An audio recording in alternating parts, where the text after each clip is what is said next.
What's up, guys? We are back. Fitness Profit Multiplier, Anthony and Jimmy. We get this question to ask to us all the time. You guys talk about ads all the time.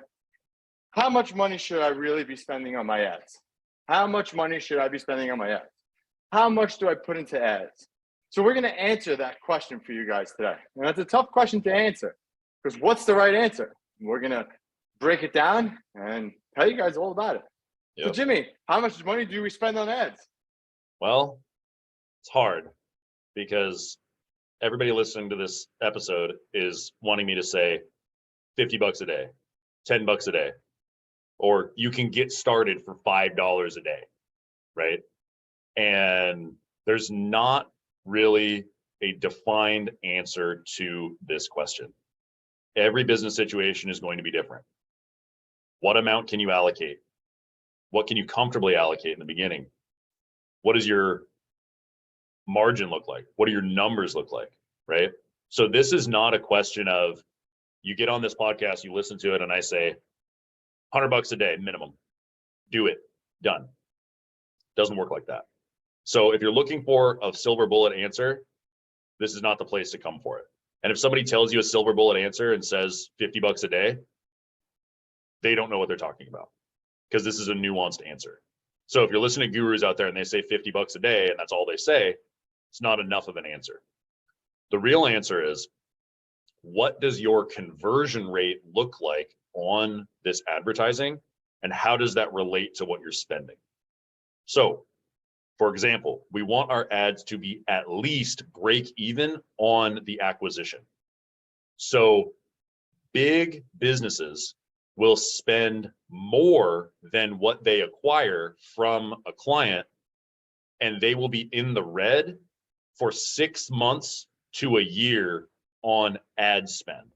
These giant businesses that have deep pockets, they'll go, I'm going to spend $2,000 to acquire a client, and they're going to be worth $200 a month to me, but their stay time is 5 years. So the stay time makes sense to be in the hole for 6 months or a year from acquiring that client. For us, our businesses don't really work that way. They work more on, how can I get a minimum of break even on the front end acquisition of this individual that's coming to get service from me. So when we look at it, we look at some numbers.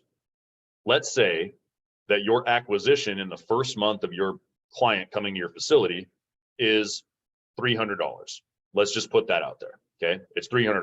It should be a little bit more if you're running a small group program, but let's just say $300 because it's in the middle. So if it's $300, and for easy math, let's say your conversion rate on a Facebook advertising campaign is 10%. So 10% of the leads that get through your space become clients.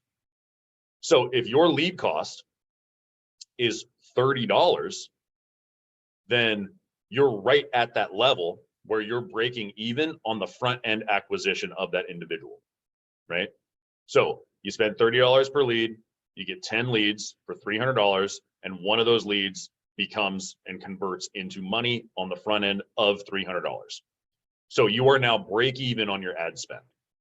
In an ideal world, we're going to be 2x or 3x on that acquisition. Okay, 2x or 3x.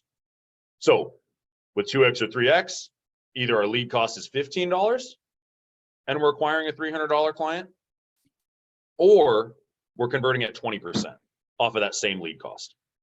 Okay, so that's how you figure out what you can spend on Facebook advertising. It's about ROI. It's about conversion rate. So you have to look at the numbers as they go after you get all the data from that advertising campaign. That's the real answer. Yeah, I would also say too, I wanted to throw my kind of 2 cents in there. You have to have, there's like got to be a minimum that you could start with, right? And the minimum I would say per day to start with is at least $25. Yeah. You have to throw that in there. But like Jimmy said, if you're getting leads at $30, that's not even a lead a day. But it Right. all depends on your market, what you're doing, what you're running. But I would say at a minimum, you want to at least start with 25 bucks a day. And depending on the type of model that you have, you should expect different outcomes. So a boot camp or a lower ticket type program, you could expect at least 20% conversions. For a higher ticket program, a small group personal training like what we do, you could expect at least a 10%, conversion on those. So with those numbers in mind, as long as you're profitable on the campaigns that you're running, you could keep running them over and over and over. Don't change anything. People get into the nuances of it and, oh, I think people are burnt out by it. Oh, you get bored and you start to tinker. But if it's working and you're converting and you actually look at the numbers, don't change anything.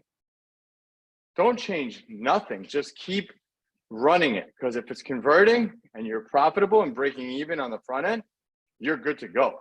So that's our 2 cents on how much you really should spend on ads. So again, if you guys want help with any of this stuff, just make sure you click all the links below. We even have free trainings down there.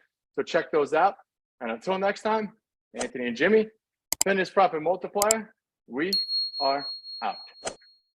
Laura, you have to stop the record, please.